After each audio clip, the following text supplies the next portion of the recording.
music.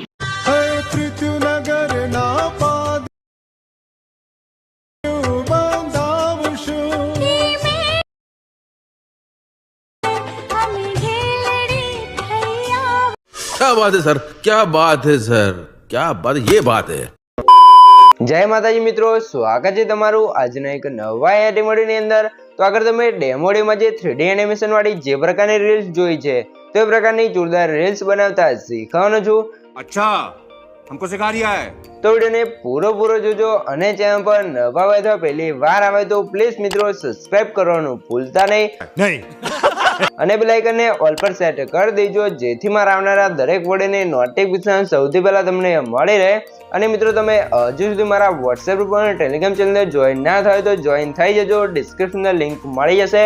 તો મિત્રો ચાલો વધુ ટાઈમ વેસ્ટ કરે આપણે એડિંગ મોડ છે તે શરૂ કરીએ। अभी मजा आएगा ना भिड़ो। તો મિત્રો એ પ્રકારની 3D રીલ્સ બનાવવા માટે સૌથી પહેલા તો આપણે ઇલાસ્ટ્રેટર એપ્લિકેશનને ઓપન કરી લઈશું। ઇલાસ્ટ્રેટર એપ્લિકેશનને ઓપન કરશો તમને કંઈક આ રીતે ઇન્ટરફેસ જોવા મળશે। તો નીચે જે પ્લસની બાજુમાં પ્રોજેક્ટ વાળો આઇકન છે એના પર તમારે ક્લિક કરી લેવાનું છે। એના પર ક્લિક કરશો ને તમારા ઇલાસ્ટ્રેટરમાં જે પણ પ્રોજેક્ટ છે તમને પ્રોજેક્ટ જોવા મળી જશે। તો આપણે વિડિયો અંદર જે પણ પ્રોજેક્ટ અને મટીરીયલ યુઝ કર્યો છે બધું મટીરીયલ તમને ડિસ્ક્રિપ્શન અંદર મળી રહેશે। તો મટીરીયલ અંદર આપણે પાસવર્ડ રાખેલ છે ને પાસવર્ડ તમને વિડિયોની અંદર બે અંક કરીને 4 અંકનો પાસવર્ડ મળી રહેશે। તો વિડિયોને સ્કીપ કર્યા વગર પૂરો જોઈ લેજો। તો હવે તમારે શું કરવાનું છે, હવે તમે જોશો મેં તમને ડિસ્ક્રિપ્શન અંદર એક ફૂલ પ્રોજેક્ટ આપે છે। તો ફૂલ પ્રોજેક્ટને તમારે ઇલાસ્ટ્રેટર એપ્લિકેશન અંદર ઇમ્પોર્ટ કરી લેવાનું છે। અને તમને પ્રોજેક્ટ ડાઉનલોડ કરતા અથવા ઇલાસ્ટ્રેટર અંદર એડ કરતા ના આવડતું હોય તો મેં તમને ડિસ્ક્રિપ્શન અંદર એક વિડિયોની લિંક આપેલ છે, બધું મટીરીયલ ડાઉનલોડ કરતા શીખો। તો વિડિયોને જોઈ લેજો, તમને મટીરીયલ છે તે ડાઉનલોડ કરતા અને ઇલાસ્ટ્રેટર અંદર એડ કરતા પણ આવડી જશે। તો સૌથી પહેલા આપણે જે ફૂલ પ્રોજેક્ટ છે તેને ઓપન કરી લેવાનું છે। ફૂલ પ્રોજેક્ટને ઓપન કરશો તમને કંઈક આરતે જોશો, આરતે લેયરો જોવા મળશે, બરાબર। તો અહીંયા તમારે શું કરવાનું છે, આરતે તમે જો આપણે એનિમેશન 3D એનિમેશન બનાવેલું છે। અહીંયા તમારે ફક્ત ફોટા એડ કરવાના છે અને હું તમે વિડીયોની અંદર જણાવું એ રીતે તમારે વિડીયોની અંદર ફોટા એડ કરીને એનિમેશન લગાવવાનું છે। એટલે તમારો વિડીયો છે તે આગળ તમે ડેમોમાં જોયું એ પ્રકારે કમ્પ્લીટ બનીને તૈયાર થઈ જશે। તો વિડીયોને સ્કીપ ના કરતા પૂરો જોઈ લેજો, બરાબર। તો હવે તમારે શું કરવાનું છે, હવે તમે જો નીચે તમને ઘણી બધી લેયર જોવા મળશે ગ્રુપ વાળી, બરાબર। તો ગ્રુપ છે, ગ્રુપ 2, 3, 4, 5 એટલે તમને 6 લેયર જોવા મળશે, બરાબર। તો 6 લેયર છે તો 6 લેયર છે, બરાબર। તો હવે તમારે શું કરવાનું છે, નીચે જે પેરાગ્રાફની લેયર છે એના પર ક્લિક કરવાનું છે ને એડિટ ગ્રુપની અંદર આવી જવાનું છે। એડિટ ગ્રુપમાં આવશો એટલે અહીંયા પર તમને જો 3 લેયર જોવા મળશે। તો એકમાં આપણે ઇમોજી લગાવેલ છે અને આમાં લિરિક્સ લખેલું છે। તો એ લિરિક્સ તમારે તમારી રીતે સેટ કરી શકો છો। અને આની અંદર આપણે જે ગુજરાતી ફોન્ટ યુઝ કર્યો છે તમને ડિસ્ક્રિપ્શન અંદર એક વિડિયોની લિંક આપે છે, Gujarati font add and download કરતા શીખો એ વિડિયોને જોઈ લેજો। એની અંદર આપણે તમને 174 પ્લસ ફોન્ટ આપેલા છે એ પણ ગુજરાતી। તો વિડિયોને જોઈ લેજો ને ત્યાંથી તમે ડાઉનલોડ કરીને ઇલાસ્ટ્રેટર અંદર એડ કરી દેજો એટલે તમારા ફોન્ટ છે અહીંયા બધા આવી જશે, બરાબર। તો હવે તમારે શું કરવાનું છે, એ નીચે ગ્રુપ રેન્ક માર્ક્સ વાળી લેયર છે તો એના પર ક્લિક કરવાનું છે ને એડિટ ગ્રુપની અંદર આવી જવાનું છે। તો અહીંયા તમને એક રેટિંગ વાળી લેયર જોવા મળશે। તો અહીંયા આપણે ફોટો એડ કરવાનો છે। તો ફોટો કઈ રીતે એડ કરશું, પ્લસના આઇકન પર ક્લિક કરી મીડિયા રસમાં જશું અને અહીંથી તમારે આ ફોલ્ડરને સિલેક્ટ કરી લેવાનું છે। આ ફોલ્ડર અહીંયા તમારે કઈ રીતે આવશે, જે મેં તમને ડિસ્ક્રિપ્શન અંદર ઓલ મટીરીયલ આપ્યું છે તમે ડાઉનલોડ કરીને અંદર zip ફાઇલ લેશો તો એને તમે એક્સટ્રેક્ટ કરશો તો તમારો ફોલ્ડર છે એ કમ્પ્લીટ આવી જશે। તો અહીંયા તમે જો તમારા જે પણ ફોટા હોય તમને ફોટા અહીંયા એડ કરી લેવાનું છે। તો આપણે અહીંયા કપલ્સના ફોટા છે અહીંયા યુઝ કરેલા છે। તો આપણે અહીંયા એક ફોટો છે ને એડ કરી લઈશું, ફોટા પર ક્લિક કરી નીચે કરી દેવાનું છે। હવે તમારે ફોટા પર ક્લિક કરી મોટાસના ઓપ્શન આવી જવાનું છે, ત્રિકોણમાં સાઈઝ ઓપ્શન અને સાઈઝ આપણે અહીંથી ઓછી કરી લેવાનું છે। સાઈઝ ઓછી કરવા પેરામીટર્સ પર ક્લિક કરી આ સેટ કરી લેવાનું છે ફોટાને, બરાબર। તો ફોટો આ રીતે સેટ થઈ જાય તમારે ખાલી ઉપર ક્લિક કરવાનું છે ને એ તમારે ખાસ ધ્યાન રાખવાનું છે। આ તમારી ફોટાની લેન્થ છે 2 સેકન્ડ હશે પણ આપણે લેયરની લેન્થ જ્યાં સુધી હોય ત્યાં સુધી આ ફોટાને ખેંચી લેવાનું છે, બરાબર। આ રીતે થઈ ગયું છે તો તમારે બહાર નીકળી જવાનું છે, તમારો એક ફોટો કમ્પ્લીટ લાગી ગયો છે। ફોટો એક કમ્પ્લીટ લાગી ગયો છે તો હવે નીચેથી બીજાની લેયર ઉપર ક્લિક કરવાનું છે, એડિટ ગ્રુપમાં જવાનું છે। અહીંયા પણ સેમ આપણે ગ્રુપ એન્ડ માર્ક્સ વાળી લેયર પર ક્લિક કરી એડિટ ગ્રુપમાં આવી જવાનું છે। તો અહીંયા પણ આપણે એક ફોટો છે તે એડ કરી લઈશું, બરાબર। તો તમારે જે પણ ફોટો હોય તમારે ફોટો એડ કરીને આ રીતે તમારા બોક્સની અંદર સેટ કરવાનો રહેશે, બીજું તમારે કંઈ જ કરવાનું નથી, બરાબર। તો આ રીતે ફોટો થઈ ગયો છે તો આની લેન્થ પણ આપણે લાસ્ટ સુધી ખેંચી લઈશું એટલે આપણે 2 ફોટા કમ્પ્લીટ સેટ થઈ ગયા છે। તો ત્રીજાની લેયર પર ક્લિક કરી એડિટ ગ્રુપમાં જવાનું છે ને અહીંયા પણ સેમ એ રીતે જ આપણે શું કરવાનું છે, ગ્રુપ એન્ડ માર્ક્સ વાળી લેયર પર ક્લિક કરી એડિટ ગ્રુપમાં જવાનું છે અને અહીંયા પણ આપણે જે ફોટો છે એને એડ કરી લઈશું ને ફોટાને નીચે લઈ દઈશું અને સાઈઝ થોડીક ઓછી કરી અને આપણે જે ફોટો છે એને કમ્પ્લીટ અહીંયા સેટ કરી લેવાનું છે, બરાબર મિત્રો। તો આ રીતે તમે જો સાઈઝ વધારે ઓછી તમારે કરવાની છે અને ફોટાને સેટ કરી એની લેન્થ આપણે લેયરની લેન્થ હોય ત્યાં સુધી ખેંચી લેવાનું છે। તો આ રીતે તમે જોશો થઈ ગયું છે, બરાબર। અને આની અંદર તમે જો આપણે લેયર છે એની અંદર આપણે કલર રાખેલ છે, અહીંયા તમારે જે પણ કલર રાખવો હોય લિરિક્સનો એટલે કે જે આપણે લખેલું છે જે ગીત વાગતું એમ લખીને આવે એનો તમારે કલર જે રાખવો હોય તમે રાખી શકો છો. તો આ રીતે આપણે ફોટા એડ થઈ ગયા છે, 3 ફોટા એડ થયા છે. તો હવે ચોથા લેયર પર ક્લિક કરવાનું છે, એડિટ ગ્રુપમાં જવું છે, ગ્રુપ એન્ડ માર્ક્સ વાળી લેયર પર ક્લિક કરી અને એડિટ ગ્રુપની અંદર આવી જવું છે. તો અહીંયા પણ આપણે એક ફોટો એડ કરીશું. તો ફોટા પર એડ કરી ફોટા નીચે લઈ જઈશું, ફોટા પર ક્લિક કરી મોટાસના ઓપ્શન જવું છે, રોટેશન સમજી આને પણ આપણે 90 ડિગ્રી સોરી મિત્રો 90 ડિગ્રીની આપણે સાઈઝ ઓછી કરીને ફોટાને સેટ કરવાનું છે, બરાબર. આની લેન્થ આપણે લાસ્ટ સુધી ખેંચી લઈશું. અહીંયા તમારે કંઈ જ નથી કરવાનું, મેં આગળ તમને કહ્યું એ રીતે તમારે બધેલી અંદર ફોટો એડ કરીને લેન્થ લાસ્ટ સુધી ખેંચી લેવાનું છે, બરાબર. તો અહીંયા તમે જોઈ શકો છો આપણે 5મી લેયર પર ક્લિક કરી એડિટ ગ્રુપમાં જશું. અહીંયા પણ આપણે ફોટો એડ કરવાનું બાકી છે, તો અહીંયા પણ આપણે એડ કરી લઈશું, બરાબર. તો આ રીતે તમારે ટોટલ 6 ફોટા એડ કરવાના રહેશે. 6 લેયર છે, તો 6 લેયરની અંદર તમારે એક ફોટો એડ કરવાનો રહેશે, બરાબર. તો અહીંયા તમે તમારા ફોટા જેનો પણ વિડીયો બનાવતા એનો એ તમારે એક ફોટો એડ કરી લેવાનો છે. આ રીતે થઈ ગયું છે. તો એની ઉપર આપણે બીજી એક લેયર છે 6ઠ્ઠા નંબરની, તો એના પર ક્લિક કરી એમાં પણ આપણે ગ્રુપ એન્ડ માર્ક્સમાં જશું અને આપણે ફોટા અહીંયા એડ કરી લઈશું, બરાબર. તો આ રીતે તમે જોઈ શકો છો આપણે 6ઠ્ઠો ફોટો છે એ પણ આપણે બોક્સની અંદર લગાવી દીધો છે કમ્પ્લીટ. તો આ રીતે ફોટો લાગી ગયો છે ને આની લેન્થ લાસ્ટ સુધી ખેંચી અને હવે આપણે નીકળી જઈશું બહાર. એટલે તમે જોઈ શકો છો આપણે જે એનિમેશન છે એની અંદર ફોટા કમ્પ્લીટ લાગી ગયા છે ને આ રીતે થઈ ગયું છે, બરાબર.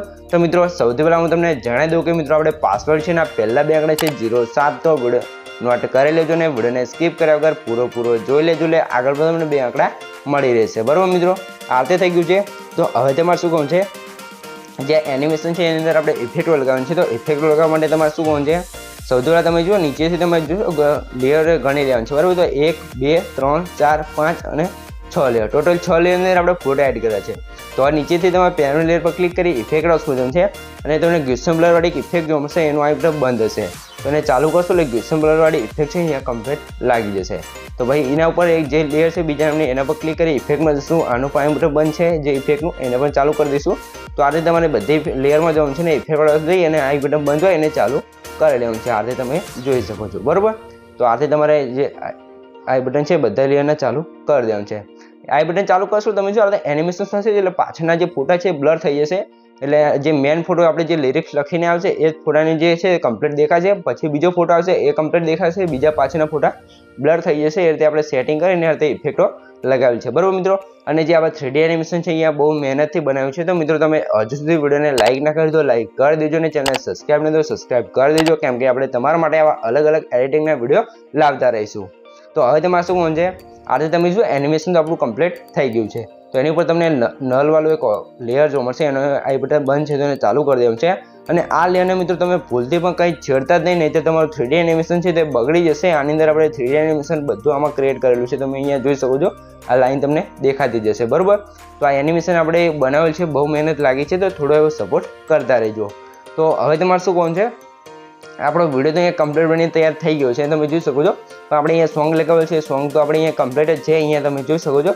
અને આની અંદર તમારે બીજા સોંગ સાથે લિરિક્સ લખવી હોય તો પણ તમે લખી શકો છો, પણ એના માટે તમારે એનિમેશન છે તે અલગથી બનાવવું પડશે. તો એનિમેશન બનાવવા માટે આની અંદર તમારે એનિમેશન અલગથી ક્રિએટ કરવું પડશે, બરાબર. તો આ રીતે થઈ ગયું છે. તો અહીંયા તમે જોશો આપણો વિડીયો તો છે એનિમેશન સાથે કમ્પ્લીટ બની તૈયાર થઈ ગયો છે, હું તમને બતાવી દઉં, બરાબર. જોઈ શકો છો. આ અહીંયા સોંગ આપણે મ્યુટ કરી દઈએ, કેમ કે કોપીરાઇટ આવશે તો આપણે પ્રોબ્લેમ થઈ જશે.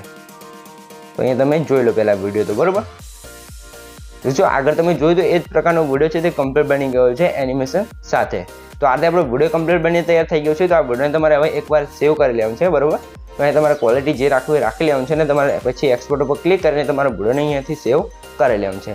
વિડીયોને સેવ કરશો તો વિડીયો સેવ થવામાં થોડુંક વાર લાગશે, તો તમારે થોડીક રાહ જોઈ લેવાની છે. ત્યારબાદ આપણે અહીંયા આગળની પ્રોસેસ શીખવાડી દઈએ, બરાબર. તો મિત્રો અહીંયા હું સ્કીપ કરેલું છું, કેમ કે આપણે વિડીયો ઓલરેડી સેવ કરેલો છે. તો વિડીયો તમારે સેવ થઈ જાય તો સેવ કરી લેવાનું છે. ને હવે આપણે તમે ડેમો જોયું છે, આપણે એમાં ગ્લો ઇફેક્ટ નથી લગાવેલી, બરાબર. તો ગ્લો ઇફેક્ટ લગાવવા માટે આપણે અહીંથી બહાર નીકળી જઈશું ને આપણે આવી જઈશું અહીંયાથી તમે જોઈ શકો છો. આપણે એક એપ્લિકેશનની જરૂર પડશે, નોડે વિડીયો કરીને એક એપ્લિકેશન છે, એની અંદર આપણે ગ્લો ઇફેક્ટ લગાવવાનું છે. ને એપ્લિકેશન તમારે ડાઉનલોડ ના હોય તો ડાઉનલોડ કરી લેવાનું છે, હું તમને ડિસ્ક્રિપ્શનની લિંક આપી દઈશ. તો હવે તમારે શું છે, નોડે વિડીયો એપ્લિકેશનને તમારે ઓપન કરવાનું છે. એપ્લિકેશનને ઓપન કરશો તો તમારે શું છે, આ રીતે તમને ઇન્ટરફેસ જોવા મળશે. તો ઉપર તમે જોઈ શકો છો આ રીતે ન્યૂ વાળું એક ઓપ્શન જોવા મળશે, તો એના પર ક્લિક કરવાનું છે. પછી તમારે અહીંયા જોઈ શકો છો આ પ્લસનો આઇકન છે લાલ કલરમાં, એના પર ક્લિક કરી અહીંયાથી મીડિયા ઓપ્શનની અંદર આવી જવાનું છે ને વિડીયો પર ક્લિક કરવાનું છે. વિડીયો પર ક્લિક કર્યા પછી અહીં તમારું ફોલ્ડર ખુલી જશે. તો આપણે આવી જઈશું ફાઇલ મેનેજરની અંદર અને અહીંથી આપણે આવી જઈશું વિડીયોની અંદર, બરાબર. વિડીયોની અંદર આ બધા આપણે આવી જઈશું અહીંયા એલેટ મોશનમાં. એલેટ મોશનમાં આપણે વિડીયો બનાવેલ તો આ વિડીયો છે તેને આપણે અહીંયા એડ કરી લેવાનું છે. વિડીયો એડ થઈ જાય તમારે શું કરવાનું છે, હવે તમે જો આ રીતે વિડીયો આવી ગયો છે ને નીચે જો આ લાઈન છે ત્યાંથી આ રીતે તમે વિડીયો પ્લે કરીને ચેક કરી શકો છો. તો આ રીતે આપણો વિડીયો આવી ગયો એટલે તમારે શું છે આની અંદર આપણે ગ્લો એડ ઇફેક્ટ લગાવવાનું છે અને આપણે નીચે જે વ્હાઇટ કલરની પટ્ટીમાં પ્લસનું આઇકન છે એના પર ક્લિક કરી અહીંથી તમે જો આ ઓપ્શન જોવા મળશે એસેન્સ સ્ટોર, બરાબર. તો એના પર ક્લિક કરવાનું છે અને એના પર ક્લિક કરશો એટલે તમારે કંઈક આ રીતે ઇન્ટરફેસ જોવા મળશે. તો અહીંયા નીચે અહીંયા ઘણા બધા ઓપ્શન જોવા મળશે. તો અહીં તમારે આવી જવાનું છે લાઇટવાળા ઓપ્શનની અંદર, બરાબર. અને અહીંયા તમને ઓપ્શન જોવા મળશે, તમે જોશો ગ્લોવાળો, બરાબર. તો ગ્લોવાળી ઇફેક્ટ છે ને આપણે સ્ટાન્ડર્ડ સેટિંગ કરી લેવાનું છે. સોરી મિત્રો, ગ્લોવાળી ઇફેક્ટ નથી લેવાની. અહીંયાથી આપણે ગ્લોવાળી ઇફેક્ટને ડિલીટ કરી દઈશું. એસેન્સ સ્ટોરમાં આવી જઈશું ને અહીંયાથી જે ગ્લો સ્કેનવાળી ઇફેક્ટ છે ને આપણે એડ કરી લેવાનું છે. ગ્લો સ્કેનવાળી ઇફેક્ટ લગાવશો ને આ રીતે વિડીયો અંદર ગ્લો સ્કેન લાગી જશે. પણ આની અંદર થોડુંક સેટિંગ કરવાનું છે. સેટિંગ શું કરવાનું છે? સૌથી પહેલાં અહીંયા તમે આવી જવાનું છે બીજા નંબર જે રેડિયસ લખ્યું છે 0.80 હશે તો એને આપણે અહીંથી કરી દઈશું 0.20, બરાબર. તો અહીંયા તમે જોશો આ રીતે તમારે 0.20 કરી લેવાનું છે. 0.20 થઈ જાય એટલે તમારે શું કહું છે નીચે આવી જવાનું છે ને નીચે તમને જોશો બ્લેન્ડ મોડ લખેલું છે તો અહીં લખ્યું છે સોલ્ડ કલર. તો એની જગ્યાએ આપણે કરી લઈશું મલ્ટીપ્લાય, બરાબર. મલ્ટીપ્લાય કરશું એટલે કમ્પ્લીટ ગ્લો ઇફેક્ટ લાગી જશે. અને પછી તમારે કરી લેવાનું છે અહીંયા ખાલી જગ્યા ઉપર ક્લિક કરવાનું છે. આ રીતે તમારે ગ્લો સ્કેનવાળી ઇફેક્ટ લાગી ગઈ છે. તો અહીંયા તમે વિડીયોને પ્લે કરીને પણ આ રીતે જોઈ શકો છો, બરાબર. તો અહીં આપણો ગ્લો સ્કેનવાળો વિડીયો છે તે કમ્પ્લીટ બની ગયો છે. પણ હવે આને સેવ કરવા માટે તમારે શું કરવાનું છે અને એના પહેલાં સૌથી પહેલાં તમને જણાવી દઉં કે મિત્રો આપણે પાસવર્ડ છે એના છેલ્લા 2 આંકડા છે 49 તો નોટ કરી લેજો. આગળ બધા 2 આંકડા મળી જ રહ્યા હશે. અને મિત્રો પાસવર્ડ છે તે કોમેન્ટની અંદર ના જણાવતા મિત્રો. અને મિત્રો તમે હજુ સુધી વિડીયોને લાઇક ના કરી દો, લાઇક કરી દો અને ચેનલને સબસ્ક્રાઈબ ન તો સબસ્ક્રાઈબ કરી દો. કેમ કે તમારા માટે આટલી માહિતી અને વિડીયો બનાવશું તો તમે એક લાઇક અને એક સબસ્ક્રાઈબ તો કરી શકો છો. તો હવે તમારે વિડીયોને સેવ કરવા માટે જે ઉપર અહીંયા નીચે જોશો જે એરો છે એના પર તમારે ક્લિક કરવાનું છે. સોરી મિત્રો, એનાથી ભૂલથી મિનિમાઇઝ થઈ ગયું છે. તો આ એરો પર તમારે ક્લિક કરવાનું છે ને અહીંયા પછી જે ગ્રીન કલરનું પ્લે બટન છે એના પર તમારે ક્લિક કરી લેવાનું છે એટલે તમારો વિડીયો છે એ કમ્પ્લીટ સેવ થવા મળશે, બરાબર મિત્રો. તો હવે તમારે શું કરવાનું છે આ રીતે વિડીયો સેવ થઈ જાય તમે જોઈ શકો છો આ રીતે તમારો વિડીયો કમ્પ્લીટ ગેલેરીની અંદર આવી જશે ને એ પણ ગ્લો ઇફેક્ટ સાથે બનીને તૈયાર થઈ જશે. અને અહીંથી તમે જો તમારે ક્વોલિટી જે રાખવી રાખીને તમે વિડીયોને કમ્પ્લીટ સેવ કરી શકો છો. અને પછી આના પર ક્લિક કરશો એટલે કમ્પ્લીટ સેવ થઈ જશે. અને મિત્રો કંઈ પણ પ્રોબ્લેમ આવે તો મને કોમેન્ટની અંદર જણાવી દેજો. અને મિત્રો કંઈ પણ ખબર ના પડી તો વિડીયોને પાછો કરીને જોઈ લેજો તો મને કોમેન્ટ બોક્સની અંદર જણાવી દેજો, બરાબર મિત્રો. તો મિત્રો વિડીયો ગમે તો વિડીયોને લાઇક કરી દેજો અને ચેનલ પર નવા બેઠા પહેલી વાર આવે તો પ્લીઝ મિત્રો સબસ્ક્રાઈબ કરવાનું ભૂલતા નહીં. તો મળીએ એક બીજા એડિટિંગ વિડીયો સાથે, ત્યાં સુધી જય માતાજી.